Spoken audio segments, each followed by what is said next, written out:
За сайн байцгаана уу та бүхэндээ эзний өдрийн мэндийг хүргэе. За Чикагогийн конференцэд явж ирээд үргэлжлүүлээ та бүхэнтэйгээ эзэнд бас энэ өдөр өөрсдийнхөө цуглаан үйлчлэгийг тасалгүйгээр хамтдаа эзэнд энэ сүнслэг мөргөл тахилуудаа өргөж байгаадаа бас талархалтай байна. За энэ өдөр би та бүхэнд эзний үгийг Лук номын 16 дугаар бүлгийн 1-ээс 13 дугаар ишлэлээс хуваалцахыг хүсэж байна. Лук 16-гийн 1-ээс 13. Лук 16-гийн 1-ээс 13 дугаар ишлэлээс эзний үгийг хуваалцъя. За би чангаар та бүхэнд уншнаа. Тэгээ та бүхэн өөрсдийнхөө Библиэтэйгээ тулгаад хараарай. За Лук 16-гийн 1-ээс 13 дугаар ишлэл. За шав нартаа тэрээр мөн ийхүү айлдав. Нэгэн баян хүн нярвтай байжээ. Өнөөх нярв нь түүний эд хөрөнгийг үрэн таран хийж байгааг эзэн нь сонсов. Тэгээ түүнийг дуудаж чиний талаар би юу л сонсоод байна да. Ажил үргэхийн дансыг нааш өг. Чи цаашдаа нярв байж чадахгүй нь гэжээ. Тэгтэл тэр нярв өөртөө эзэн маань нярвын ажлаа надаас авч байгаа тул би яах вэ? Би чинь газар ухах хүч тэнхээгүй. Гуйлга гуйхаасаа ч ичиж байна. Би юу хийхээ би мэдлээ. Нярвын ажлаасаа халагдвал тэд намайг гэртээ хүлээн авах болно хэмээгээд эзэнд нь өртөө хүн бүрийг дуудаж эхний хүнээс чи эзэнд минь хэр өртөө вэ гэв. Өнөөх нь 100 хэмжүүр тосны өртөө гэхэд мөнх зарц дансаа ав даруй суугаад 50 гэж бич гэжээ. Тэгээд нөгөөд нь чи хэр өртөө вэ гэв. Тэр 100 хэмжүүр буудаан өртөө гэхэд нь дансаа ав 80 гэж бич гэлээ. Шудраг бус нэрвийн хаан овжин үйлдэлийн төлөө эзэн нь түүнийг магтан сайшаажээ. Энэ үеийн хөвгүүд өөрсдийн цаг үеийн хэрэгт гэрлийн хөвгүүдээс илүү овжин ажээ. Би та нарт хэлье. Шудраг бусын эд баялгаар өөрсөддөө анд нөхөдтэй бол. Ингэснээр эд хөрөнгөч нь үгээрэх цагт тэдгээр нь та нарыг мөнх нутагт хүлээн авах юм. Хэн маш бага юмд итгэмжтэй байна. Тэр нь их юмд ч мөн итгэмжтэй байдаг. Хэн бага юмд шудраг бус байна. Тэр нь их юмд ч мөн шудраг бус байдаг. Иймээс хэрэв та нар шудраг бусын эд баялагт итгэмжтэй байгаагүй бол хэн та нарт жинхэнэ баялагийг даатгах билээ. Хэрэв та нар бусдын юмд итгэмжтэй байгаагүй бол хэн та нарт өөрсдийн чинь юмыг өгөх билээ. Ямар ч зарц хоёр эзэнд үйлчилж чадахгүй. Тэр нэгийг нь үзэн ядаж нөгөөг нь хайрлах болно. Эсвэл нэгээс нь зурч нөгөөг нь зэвүүцэн. Та нар бурхан эд баялаг хоёрт зэрэг үйлчилж чадахгүй гэвэ. Аамен. За би өнөөдөр эзний үгийг энэ дэлхийн эд хөрөнгөөрөө мөнх амийг олж ав гэдэг сэдвээр хуваалцъя. Энэ дэлхийн эд хөрөнгөөрөө мөнх амийг олж ав. За гайхчихж магадгүй те. Энэ дэлхийн эд хөрөнгөөрөө мөнх амийг олж ав гэдэг чинь юу гэсэн үг вэ? Ер нь эд хөрөнгөөр мөнх амийг олж авч болд юм уу? Уул нь болохгүй үстэй те. Одоо эд материалаар Тэнгэрийн улсыг би өөртөө худалдаж авч чадах уу? Би эд баялгаараа Бурхны мөнх амийг би хүлээж авч би чадах уу? За мэдээж чадахгүй. Гэтэ Есүс яг энэ сургаалаараа юу гэх гээд юу гээд байгааг бүгдээрээ бас нэг ухаж ойлгох цаг нь бас болжээ. Яг тэгэхээр энэ Библийн яг энэ текстийг уншаад олон хүн ер нь ойлгохгүй эргэлздэг. Яг юу гэж хэлэх гээд байна? Яг юу гэж өгүүлэх гээд байна? Гэт олон хүмүүс бас гайхдаг ер нь. Чи Есүс баг биднэрт муу арга өөрөө зааж өгöd байгаа юм биш үү? Ингэж амьдрна гэдэг чи одоо яг юу гэсэн үг юм бэ гэж. Бид нар бас нэг жоохон ойлгохгүй нэг жоохон эргэлзэх үе бас биднэрт бол байдаг. За тэгэхээр бүгдээрээ эргээд анхааралтай нэгтлэн харъя. За Есүс ээлжид сургаалт зүйрлээ ярьж байна. За нэгэн баян хүн байжээ гэж. За баян бизнесмен. Тийм ээ газартай, хөрөнгөтэй, мал сүрэгтэй одоо юу гэдгийг юутай тий одоо газар тариалангийн бизнес эрхэлдэг. Их л одоо баян хүн. За энэ баян хүнд бүх эд хөрөнгийг нь хариуцдаг нэг нь нярвтай байсан. За гэтэл нөгөө нярв нь эзнийхээ эд хөрөнгийг шамшигтуулаад байгааг одоо босс мэдсэн баг. За ингээл мэдээ сонсгоцсон л ахalta. Таны наад нярв чинь таны эд хөрөнгийг одоо шамшигтуулаад байна штэ гэл ярьсан баг. За тэгэнгүүт баян одоо эзэн өөрийнхөө юуг дуудаад нярвыг дуудаад юу гэж юм гэхэлэр чиний талаар би юу л сонсоод байна да. Ажил үргийнхаа дансыг нааш өг. чи цаашдаа нярв байж чадахгүй гэжээ гэж хэлж байна. За тэгэхээр нөгөө нэрвэгээ одоо халахаар болж штэ тий. За чиний тухай бол би ингээ янз янз юм сонсоод байна. Чи бол миний эд хөрөнгийг болж үнэхэрийн үрэн таныг хийж байгаа нөхөр вэ шүү. Одоо болио хоёлаа. Цаашдаа одоо зүгээр бусдаараа бооз хуушуур явъя. Чи ажилласаа гар наад данс хөтлөлтөд надад буцааж өг. Дансаа надад буцааж өг. Тэгээд одоо би чамаас ажиллаас чи халлаа гэж хэлж байна. За тэгэнгүүт нярв нь яаж ийм гэхээр өөртөө ингэж хэлж штэ.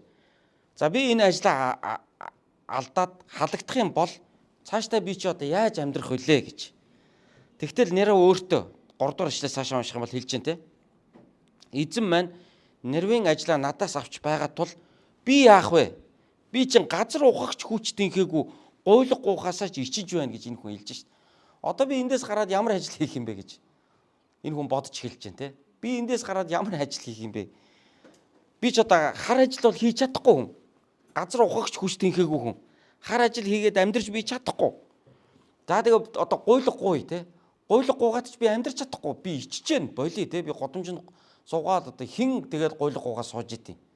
За хар ажил хий чадахгүй. Шал угааж чадахгүй. Зоогийн газар сав угаагч хий чадахгүй.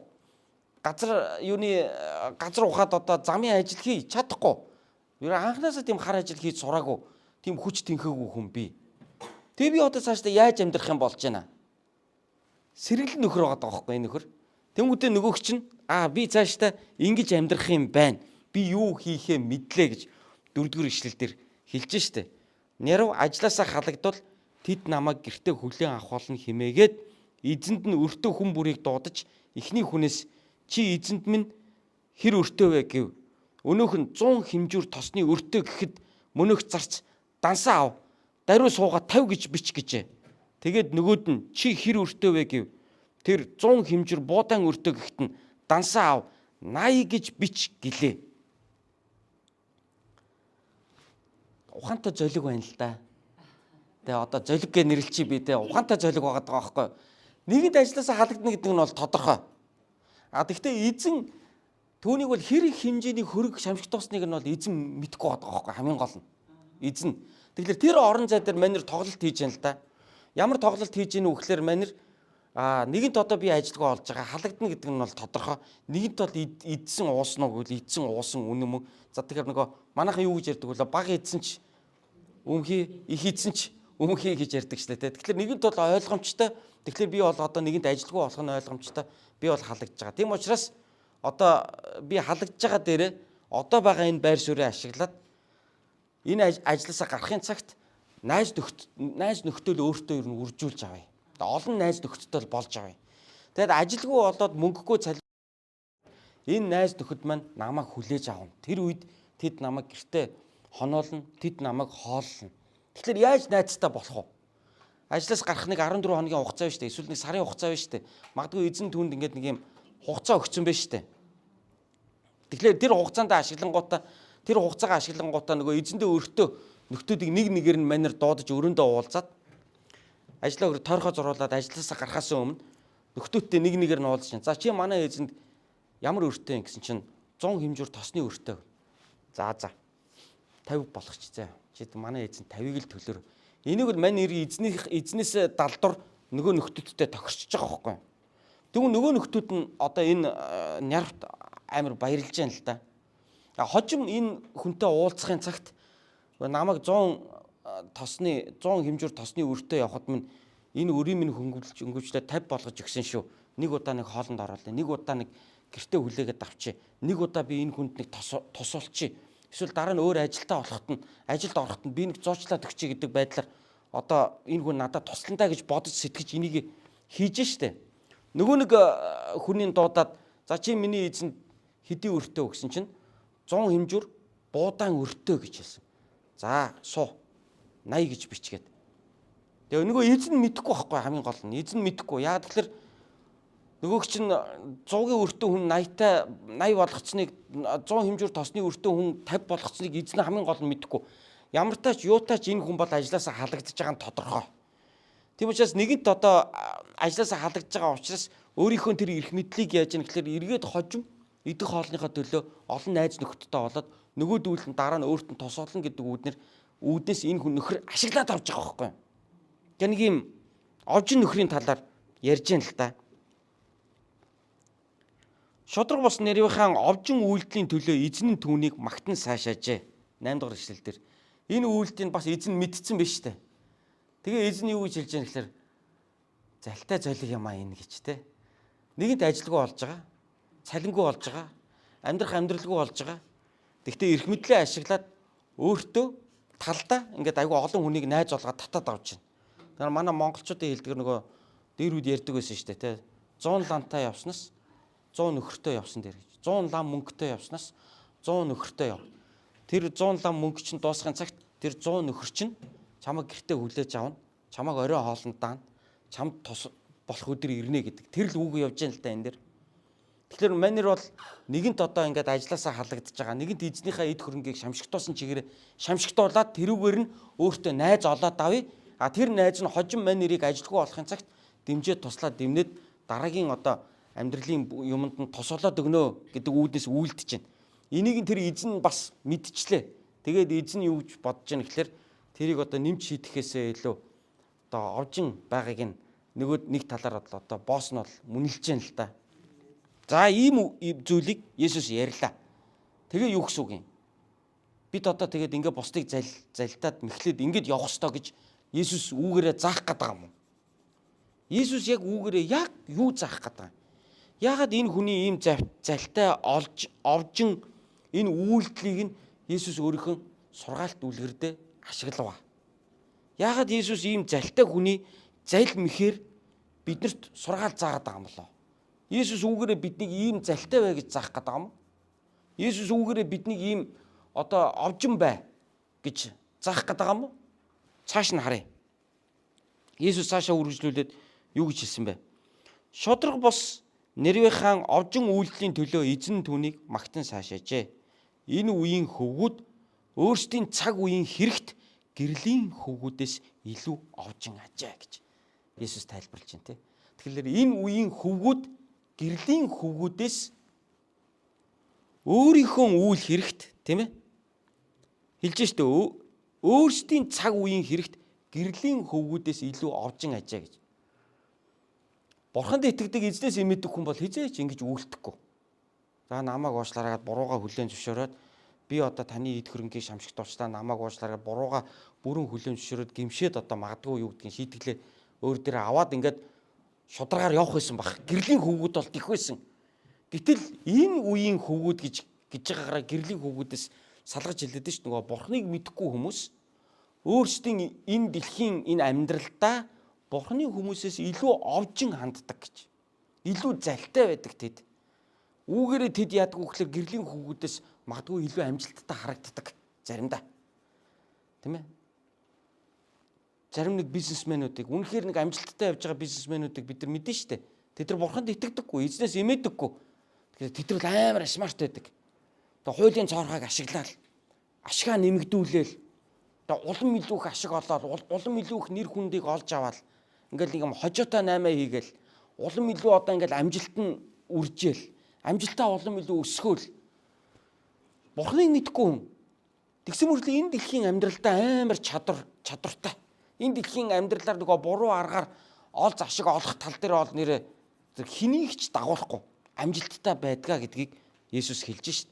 Гэрлийн хөвгүүдээс илүү тэд амжилттай байдаг. Гэрлийн хөвгүүдээс илүү тэд овжин байдаг. Яагад гэвэл энэ үеийн хөвгүүд гэдгээр энэ дэлхийн Бурхныг мэдхгүй энэ дэлхийн хүмүүсийг хэлээд байна. Өөрсдийнхөө үйл хэрэгтэй гэж хэлж штэ тий. 8 дугаар ишлэл дээр өөрсдийн цаг үеийн хэрэгтэй гэж хэлж штэ. Өөрийнхөө энэ цаг үеийн хэрэгтэй гэрлийн хөвгүүдээс илүү овжин байдаг. Илүү ашиг олдог. Илүү ингээ наан цаан зогцуулж чаддаг гэж Есүс хэлж байна. За үүгээр Есүс яг юу гэж хэлэх гээд байгаа юм? Тийм учраас та нар энэ залтай нөхдүүдтэй адилхан залтай бай гэж хэлэх гээд байгаа юм уу? Энэ хүмүүстэй адилхан ингээд ашиг орлогоо үржүүл гэж хэлэх гээд байгаа юм уу? Энэ хүмүүстэй адилхан та нар ингээд үнэн худлаа яриад наан цаан зогцуулаад шудраг бусын арга замаар ингээд өөрийнхөө ашигыг нэмэгдүүлээд ингээд яв гэж Есүс үүгээрээ заах гээд байгаа юм уу? Үгүй.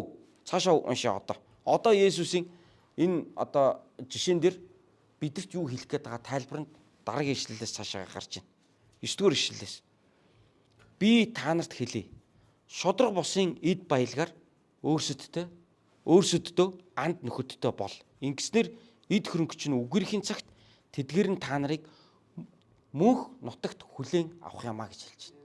Айгүй сонин үг хэлж байгаа ч. Шодрог босын эд баялгаар өөрсөддөө анд нөхөдтэй бол. Ингэснээр эд хөрөнгөч нь үгэрхийн цагт тэдгээр нь та нарыг мөнх нутагт хүлээн авах юмаа гинэ. Мөнх нутагт хүлээн авах юмаа гэж хэлж байна. Есүс үгээрээ яг юу хэлэх гээд байна? Есүс биднийг юм залтай овжин эсвэл юм шудраг бусаар эд хөрөнгө ол гэж юусоо энэ хэсгээр заасангүй. Харин энэ дэлхийн амьдрал өнөөдөр өөрт байгаа зүйлээрээ дамжуулан хожим эзнээс ирэх ивэлийг олж ав. Тэрийг эзнээс ивээгдэх тэр ивэлийн төлөө тэрийг зарцуул гэдэг утгаар нь Есүс үүнийг хэлж байгаа. Тэгэхээр авж байгаа жишээ нь нэг юм бурхангүй хүний жишээн дээр ярьж байгаа Есүс. Нэг юм овжин хүний жишээн дээр ярьж байгаа.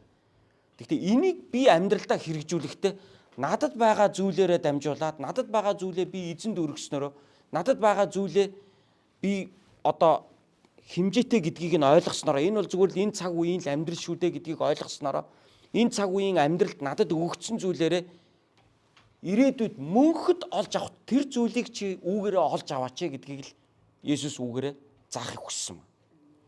Энэ дэлхийн эд хөрөнгө чинь хязгаартай дуусна, үргэлдэж үгүй болно.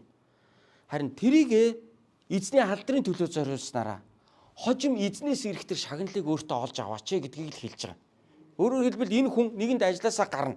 Ажилгүй болно гэдэг нь тодорхой. Тэгвэл байгаа боломжоо ашиглаад найз нөхдөдөө болоод авч байна.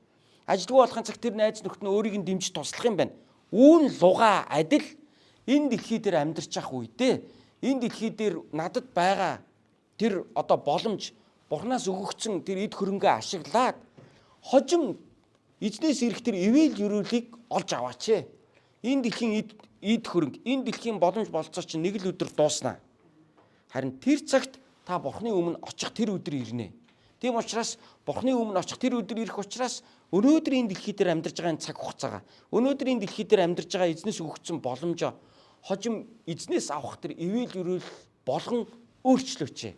Тэрний төлөө үүнийг хэрэглээч, ашиглаач гэсэн утгаар Есүс үүнийг хэлж байгаа. Ингээд цааш нь Есүс хэлэхдээ хэн маш бага юмд итгэмжтэй байна, тэр нь их юмд ч мөн итгэмжтэй байдаг.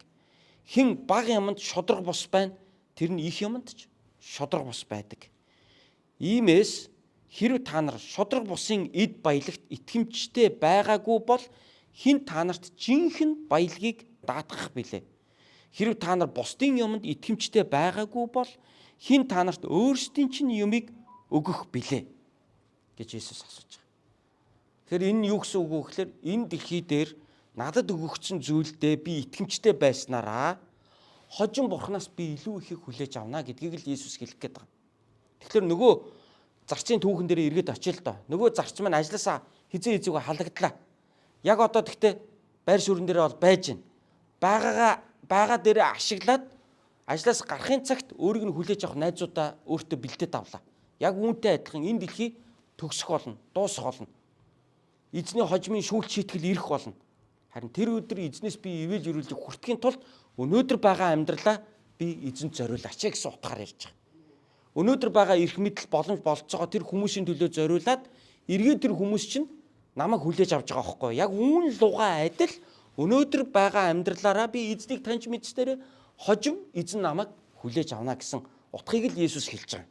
Тэрнээс залтай байх тухай, овжин байх тухай, хүний юмар хүүдгнэх талаар шодрог бус байж, тийм ээ, шодрог бус зүйлээрээ дамжуулаад нэг машиг орлоготой болоод авах тухай Есүс огтхон ч заагаагүй.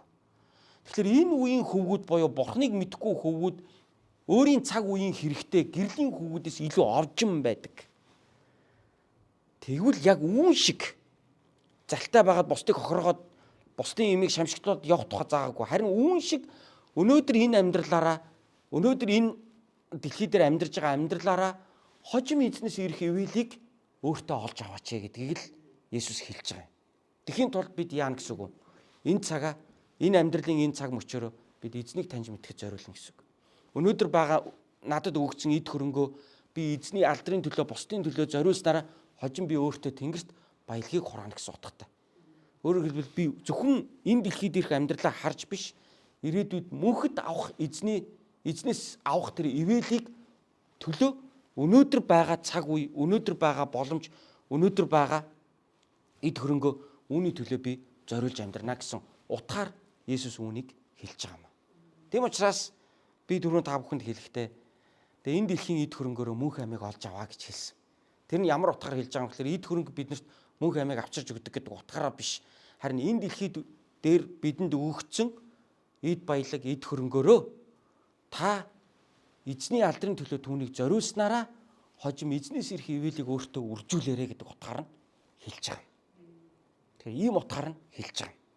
Тэгэхээр өнөөдөр би нэгэнт ажилласаа гарч байгаа бол нямкагч дараа намайг нэг ажилтаа болоход зуушлаад өгч магадгүй. Эсвэл нямкагч намайг нэг орой нэг хоолнд оруулчихна гэж бодож байгаа бол өнөөдөр би ажилтаа байгаа дээр нямкагчд би сайн хандсан дээр үсттэй. Тэгээ намайг тэгээ дараа нь хэцүү явахын цагт нямкагч ядаж намайг өрөвдөд надад сайнаар хандна штэ. Яг үүн шиг энэ дэлхийн амьдрал дээр байгаа үедээ би бурхантайгаа холбоо тогтоогоод би эзэндээ өөртөө байгаа зүйлөө зориулаад хожим энэ дэлхийн амьдрал маань дуусахын цагт бурхан намайг хүлээж авна штэ. Тэгэхээр ийм утгаар Есүс энэ сургаалыг зааж байгаамаа. Олон хүмүүс энэ текстийг уншихдаа ойлгодоггүй байхгүй юу? Юу гэсэн үг юм бэ? Тэгээ одоо энэ шудраг бус зарц шиг энэ дэлхийн ажил амьдралтаа юм шудраг бус бай гэж Есүс хэлэх гээд байгаа юм уу? Ийм залтай бай гэж заах гээд байгаа юм уу? Яг юу гэсэн үг юм бэ гэд хэлэх гээд байгаа санааг нь ухаж ойлгож чадахгүй тохиолдол байдаг. Харин Есүсийн хэлэх гэж байгаа санаа бол өнөөдөр өөрт байгаа боломжоор Тэнгэрийн улсыг олж аваач. Өнөөдөр өөрт байгаа тэр цаг хугацаа, өөрт байгаа эд хөрөнгө, өөрт байгаа тэр хүч чадал боломжоор эзнийг илүү таньж мэдээд, эзэнтэй харилцаа тогтоогоод эзэнт тэдгээр зүйлийгээ зориулаад тэгээд мөнхийн хөрөнгө оруулалтыг өнөөдөр байгаа одоо дуусах жижигхэн зүйлээрээ ирээдүйд өөртөө мөнхийн хөрөнгө оруулалтыг олж аваачаа гэдэг утгыг л хэлээд байгаа. Бид нар нэг тийм зүйлийг ярьдаг үстэй. Одоо байгаа зүйлээ том юмд зориул тэгвэл том ашиг хожим авна гэж ярьдаг үстэй. Тэгвэл яг дэлхийн хүмүүсийн боддог энэ зарчим чинь сүнслэг зарчимдаараа яг адилхан байгаа байхгүй юу? Өнөөдөр надад байгаа мөнгө би ядуу нэгэн тусалснараа би өөртөө мөнхийн хөрөнгө оруулалт хийж штэ. Өнөөдөр би хэн нэгэн хүнд би тусалж өгснөрөө хожим бурхан надад туслах тэр сүнслэг холбоосыг би өөртөө тогтоож авч штэ. Өнөөдөр би өөрт байгаа зүйлдээ итгэмжтэй хандсанараа хожим бурхан надад илүү их зүйлийг өгөх тэр одоо савыг би өөртөө бэлдээд штэ. Яг энэ утгаар нь Есүс заасан. Тэрнээс бодит амьдрал дээр хүнд хотлоо яриад, хулгай хийгээл, нааш цааш нь юм зохицуулаад, карманда нэг илүү хідэн цаас нэмж олоод нэг юм залтай залжин овжин амьдрах талаар Есүс үнэндээ хэлээгүй. Харин энэ дэлхийд өгөгдсөн цаг хугацаа, энэ дэлхийд өгөгдсөн эд баялаг, энэ дэлхийд өгөгдсөн боломж, энэ дэлхийд бурхан надад өгсөн тэр бүх зүйлээрээ хожимын мөнхийн амийг олж авах, мөнх нутагт би очиж амьдрах тэр зүйлийг өнөөдөр энэ амьдралдаа түүнийхээ төлөө цааш нь хийгээч гэсэн утгаар ярьж байгаа. Хүмүүс яг энэ зүйлийг ярьдаг штэ тий. Тэгээ өнөөдөр чи олж байгаа бол тэрийг олсныхаа хэрээр бити хэрэглээ. Санхүүгийн сахлах баттай бай. Хэрэгэл заримын цааш нь хадгал. Хожим тэр чин чамд хэрэг болно гэж хэлдэгтэй адилхан бид энэ дэлхийн амьдралдаа хожим мөнхийн амьдрал байгаа шүү гэж бодож амьдрах хэрэгтэй. Тэрийгээ би бэлдэж амьдрах хэрэгтэй шүү гэж одоо тэрэндээ би бэлдэж амьдрах хэрэгтэй. Тэгэхийн тулд би эзнийг таньж мэдэх ёстой. Эзэнтэй холбоотой амьдрах ёстой. Эзэнтэй харилцаагаа байгуулах ёстой. Өөрөөр эзнийг би өөрийнхөө ханд нөхрөө болгон хүлээж авахын цагт энэ амьдрал дуусахын цагт эзэн намайг мөнх нутагт хүлээж авна гэсэн утгаар Есүс энэ сургаалыг зааж байгаамаа. Энэ дэлхийн хүмүүс өөрийн цаг үеийн хэрэгтэй овжин байдаг шиг бид хожим сүнсээр авах те хожимын тэр мөнхийн ивэлийг олж авахын тулд бид бас энэ дэлхийн амьдралаа эзэнт зориулснараа бид сүнслэг мэрэгэн ухаанаар амьдарч байгаа явдал юм а гэдгийг Есүс зааж байгаа юм байна гэж би бол ойлгож авч байгаа. Тийм учраас энэ зүйлийг өнөөдөр би та бүхэнтэйгээ хуваалцахыг хүссэн юм а. Төгсгөлд нь Есүс хэлж байна. 13 дугаар ишлээс ямар ч зарц хоёр эзэнд үйлчилж чадахгүй. Тэр нэгийг нь үзэн ядаж нөгөөг нь хайрлах болно. Эсвэл нэгээс нь зурч нөгөөг нь зэвүүцнэ. Та нар бурхан эд баялаг хоёрт зэрэг үйлчилж чадахгүй гэж хэлсэн маа. Тэгэхээр өнөөдөр байгаа эд баялгаараа Бурхныг олж аваа л гэсэн утгатай. Өнөөдөр байгаа мэдлэг, чадвар, боломж, болцоо, цаг хугацаа, нөөц болцоогоор эзэн зориулснараа хожим эзнээс ирэх ивэлийг өөртөө үржүүлээч. Хожим эзнээс ирэх ивэлийг өөртөө хураагаач. Тийм учраас эд хөрөнгөний төлөө нэг салаа замаар яваад Бурхны араас нэг салаа замаар яваад хоёр туулаа хөөсөн хүн хоосон хоцорно гэж манай монголчууд ярьдаг шиг эд баялаг Бурхан хоёрт та нар зэрэг үйлчилж чадахгүй. Тийм учраас өнөөдөр байгаа эд хөрөнгөөрөө Бурхныг олж ав. Түүнийгээ Бурхны төлөө зориул. Түүнийгээ Бурхныг дагахад түүнийгээ зориул. Тэгвэл хожим Бурханаас тэрнээс илүү их зүйлийг олж авах болно гэдэг утгаар нь Есүсийн сургаалыг заасан байна. Тэр утгаараа өнөөдөр эзнийг таньж мэдээд эзнийг дагж аваа, эзэнд өргөл өргөж байгаа, эзний хүмүүст үйлчилж байгаа хүмүүс бол энэ дэлхийн хүмүүсээс бүр даабалдж байгаа байхгүй. Бүр даабалдаж одоо мөнхийн ашгийг харж амьдарч байгаа хүмүүс болж байгаа бид нар. Тэр утгаараа хамгийн мэрэгэн ухаантай хүмүүс юм бол өнөөдөр эзнийг таньж мэдээд эзэнд хожим мөнхийн амьдралынхаа төлөө энэ дэлхийн амьдралаараа хожимын хөрөнгө оруулалтаа тэтгэж амьдарч байгаа хүмүүс бол жинхэнэ холыг харж амьдарч байгаа тийм хүмүүс юм аа. Энийг л Библиэлд эзнээс ирэх мэрэгэн ухаан гэж хэлээд байгаа юм аа. Өнөөдөр би магадгүй бусдтай адилхан овжин биш юм шиг харагдчих болно. Өнөөдөр би бусдтай адилхан илүү хийд баялагийг олоогүй байж болно. Харин өнөөдөр би эзэнтэй холбогдогдож, эзнийг таньж мэдэж, эзэнтэй харилцаатай амьдарч байгаагаараа харин ч би ирээдүй рүүгээ бүр 2 дахин томоор харж ирээдүйгээ бэлтгэж амьдарч байгаа хүн болчихж байгаа юм аа. Зөвхөн энэ дэлхийн амьдралдаа тэтгэвртэй гараад дараагийн 15 жил нь 10 жилд нь нэг 60-аас 70 насны хооронд эсвэл нэг 60-аас 65-аас 85 нас хүртэл нэг 20 жилдээ би яаж амьдрах уу гэдгээ бодох биш бүр мөнхөд би яаж амьдрах уу гэдгээ бодож явж байгаа хүмүүс байгаа байхгүй. Тэгэхээр энэ утгаараа бид тэр смарт тэр нөгөө овжин боолын одоо сэтгэлгээг би өөрийнхөө сүнсний амьдрал дээр үржүүлж хэрэгжилж байгаа хүмүүс юм а гэдэг утгаар нь Есүс энэ сургаалыг заасан болоо. Энэ дэлхийд танд өгөгдсөн боломжууд нь юу юм? Таны мэдлэг чадвар байгаа. Таны цаг хугацаа байгаа. Өнөөдөр таны карманд байгаа мөнгө байгаа. Мөн танд байгаа сайхан сэтгэл байгаа. Тэгвэл үүгээрээ та хожим өөртөө мөнх нутгийг олж авна. Энэ юу гэсэн үг юм? Та үүнийгээ эзнийг таньж мэдхэд зориул. Эзний хүмүүсийн төлөө өрг. Үүгээрээ та эзний хүмүүсийг өөртөө олж ав. Үүгээрээ та эзэнтэй харилцаагаа батжуулан бэхжүүл. Үүгээрээ дамжуулан та эзэнд итгэх итгэлээ нэмэгдүүл. Хожим эзэн таныг хүлээж авах болно. Тэр утгаараа бид нар бол үнэхээр энэ цаг үеийн нөгөө нэг хөвгүүдээс ч илүүгээр том харж явж байгаа шүү гэдгийг Есүс бидэнд заадаг байхгүй. Тэгэхээр энэ цаг үеийн хөвгүүд чинь өөрсдийнхөө хэрэгт ийм овжин байгаа шиг нөгөө манайхан ярьдаг те хүний хүүхд хараа ийм айхтар гэдэг нөгөө манай эцэг эхчүүд нэг өөрийнхөө хүүхдэд нэг тэгж хэлдэг ч те чи тэрний хүүхдийг хардаад тийм айхтар тэр хардаа харж яана үчир тэр гэдэг шиг Есүс яг тэгж хэлээд байгаа байхгүй. Энэ үеийн хүүхдүүдийг хардаа өөрсдийнхөө үйл хэрэгт ийм айхтар хардаа дараа нь яах уу гэдгээ бодож амьдраад байна шүү дээ. Тэгвэл та нар хожим Бурхны өмнө яах уу гэдгээ бодож амьдраач гэдэг утгаар нь Есүс энийг хэлээд байгаа байхгүй юу? Амен. Тэгээ би бас энэ сургаалыг уншичаад бас их гайхдаг байсан. Энэ ямар сонин хүний жишээ авчваа.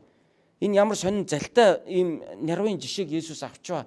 Тэгээ яг юу гэх гээд байгаа юм бол доо гэж айгүй гайхажсэн. Хүн ч надаас өмнө энэ текстийг барьж ирээд бүр асууж исэн үе байдаг. Тэр үед нь би зүгээр залбираад өнгөрч исэн. Тэр үед би зүгээр дотроо бодоод өнгөрч исэн. Тэгээ харин ээлжийнхэн дагуу өнөөдөр энэ текстийг би чуулганда та бүхэнтэйгээ хуваалцаж таарлаа. Яг гэвэл бид нар бүтэн сая өдөр болгон Лук номон дээрх эзэн Есүс Христийн заасан сургаалт үлгэрээр сургаалт зүйрлэлүүдээр бүгдээр хамтдаа эзний үгийг суралцаж явж байгаа учраас энэ хэсгийг бол би заагаас өөр аргагүй байдалд орсон. Тийм учраас үнэхээр эзнээс асуусан. Энэ ямар утгатай? Та энэ хэсгээр яг юу гэх гээд юуг заах гээд байгаа юм бэ гэдгийг би эзнээс асуусан. Тэгээ эзэн надад энэхүү ойлгуулж өгсөн. Тэгээ үнийгээ өнөөдөр би та бүхэнтэй хуваалцаж байна. Тийм учраас энэ дэлхий дээр байгаа эд баялгаараа Бурхныг олж аваарай. Энэ дэлхий дээр байгаа эд баялаг, цаг, нөөц, боломж, болцоо, мэдлэг, чадвар авьяасаараа Бурхныг олж аваарай. Мөнх амийг олж авахын төлөө энэ дэлхийн амьдралаа зориулаарай. Тийм ээ. Энэ нэг смарт бол нэг өөрт байгаа нэг ахархаан боломжоо ашиглаад хідэн найз нөхдөд өөртөө нэмээд авлаа. Тэгвэл энэ дэлхийд өгөгдсөн энэ цаг хугацаагаа ашиглаад эзнийг бүгдээрээ өөрсөндөө олж авъя. эзнээс авах ивэл ерөөлөө бүгд үржүүлж авъя гэж та бүхэндээ хэлмээр байна. Тэгэхээр хүн болгоны карманд бурхнаас өгсөн боломж байдаг. Хүн болгонд өгөгдсөн цаг хугацаа байна. Хүн болгонд өгөгдсөн мэдлэг боловсрол байна. Хүн болгонд өгөгдсөн авьяас чадвар байна. Хүн болгонд өгөгдсөн тэр сайхан сэтгэлүүд байна. Тэгээд дээр нь эзэн Есүс Христэд бид өнөөдөр итгэж байна. Тэгвэл энэ итгэл, энэ харилцаагаараа дамжуулаад мөнхийн хөрөнгө оруулалтыг өөрсдийн төлөө хамтдаа хийцгээе гэж та бүгдийгээ уриалах байна. Аамен.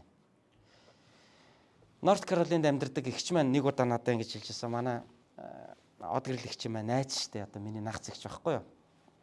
Дюк их сургуулийн эрдэмтэн эгч маань байдаг. Нэг удаа эгч маань надад ингэж хэлжсэн. Төгөлдрөө миний дөө чи өстө комик боён өөртөө хурааж яана гэж хэлжсэн байхгүй.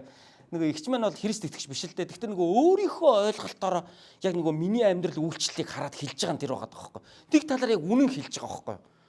Миний дүү чинь ингээд хар бага наснасаа л бусдын төлөө боён үйлдэж амьдралаа штэ гэж. Нөгөө өөрийнхөө ойлголтоор ярьж байгаа байхгүй тэр чинь. Хар бага наснасаа л бусдын төлөө боён үйлдэж амьдралаа штэ. Чи бол нэрээ өстө өөртөө бол амар их миний ихчийн нүдээр бол би амар смарт амьдарч байгаа хөө өөр ингээд хар залуу наснасаа боён үйлдэл өөртөө бол нөгөө тэнгэрийн дансандаа бол би бол асар их юм хураацсан явж байгаа нөхөр байгаа байхгүй одоогийн байдлаар бол тэгэхээр тэрийг тэр хүн чинь олж харж хилээд нь штэ. Тэр санаа нь зүв байгаа байхгүй юу? Тэ. Тэгэхээр ингээд насаараа нүгэл хийж амьдарч байгаа л нэг сүүлийн нэг 5 жилдээ ирэх эргүүлэл өгч байгаа штэ. Манайхан нөгөөгаа цайруулах гал нэг юмаа хураа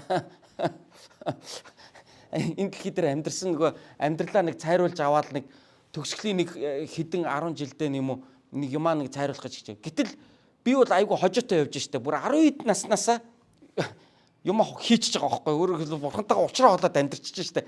12 наснасаа тэнгэрийн дансандаа юм хураагаад амьдарч байгаа байхгүй. Тэгэхээр хожим энэ хэрээрээ надад эзнес эргээд олж авах ерөөлөө энэ дэлхий дээр би үржүүлж байгаа байхгүй. Тэгэхээр энийг маань итгэгч биш хүн хүртэл хараад надад хэлээд миний амьдралыг үнэлээд надад алга ташиж байгаа байхгүй. Миний дүү чинь мундаг шүү. Хар бага наснасаа л яг энэ замаараа ингээл явсан. Чи өстө үнэхэрийн одоо өөртөө бол одоо боён хурааж яана гэж яг өөрийнхөө үгээр л хэлж яана л та. Библиэлд бол тэ боён хураах гэсэн утга яг тийм нэршлэр бол хэлээгүй л дээ. Гэхдээ л Библиэд хэлсэн шүү дээ. Тэнгэрт баялаг хураа. Тэр баялагийг чинь хорхоо идэхгүй. 20 сайхан шарын маань 2 3 хүн хулган идчихлээ гэж үгээд нөгөө хөргөн хүүдэр хэлдэг шиг тэнгэрийн баялагийг чинь ямар ч хулган идэхгүй, ямар ч өт хорхоо идэхгүй, зэвэнд идэхгүй, тэр чинь алга болохгүй. Тэрийг та нар өөрсдөндөө хураа гэж Есүс өөрөө заасан байдаг. Тэгвэл яг л тэр сургаалаад арай өөр хэлбэрээр өнөөдөр бидэнд заачлаа Есүс. Тийм ээ? Би та нарыг тэгж амьдраач гэж хүсэж байна. Дэлхий дээр баялаг хураахын төлөө явхаас гадна тэнгэрт баялаг хураахын төлөө амьдраач. Дэлхий дээр найзтай болж авахаас гадна тэнгэрт бурхантай болж аваач. Дэлхий дээр өөрийнхөө боломжийг үржүүлэхээс гадна тэнгэрт өөрийнхөө боломжийг үржүүлж амьдраач.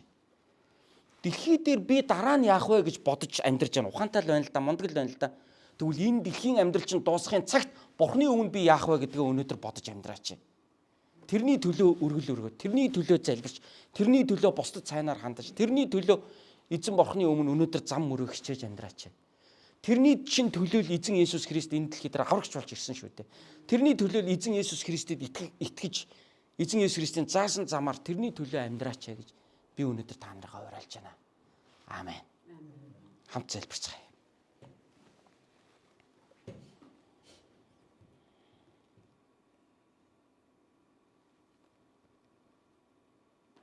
Ер усын агуу гайхамшигт сүр жавхланд Тэнгэрийн бурхан эцэг минь. Та бол Авраамийн бурхан, Исаакийн бурхан, та бол Яаков ба Израилийн бурхан. Та бол амьд бурхан, та бол төгс хүчит бурхан. Та яруу алдарт сүр жавхланд гэрлүүдийн эцэг, хаадын хаан, бурхтын бурхан, эздийн эзэн. Та бол хамгийн өндөрт оршигч. Та бол цорын ганц нэгэн. Энэхүү амьдрал дээрээ амьдрч эзэн минь таны өмнө очих хүртлээр ухаалаг амьдрахын боломжийг өнөөдөр бидэнд дахин хэлж сануулж өгч байгаад баярлалаа. Өнөөдөр энэ дэлхийн амьдрал, энэ дэлхий дээр хүн болж төрсөн минь учиртай. Өнөөдөр энэ дэлхий дээр би ингэж амьдарч байгаа маань учиртай. Учир нь гэвэл та өөрийнхөө өмнө баялаг хураахаар бидний энэ дэлхийд боломж олгож өгсөнд танаас өгөгдсөн боломжийнхаа төлөө гомдлох биш, харин талархаж амьдрахыг хүсэж байна. Өнөөдөр танаас өгөгдсөн эд баялагта чамлах биш, харин чан гатгаж амьдрахыг хүсэж байна. Үүгээрээ бид танаас ирэх ивэл өрөөлийг үржүүлж амьдрахыг хүсэж байна. Баярлалаа бурхан Аава. Өнөөдөр чуулганы маань бүхий л итгэгчдийг та ивэж өгөөрэй.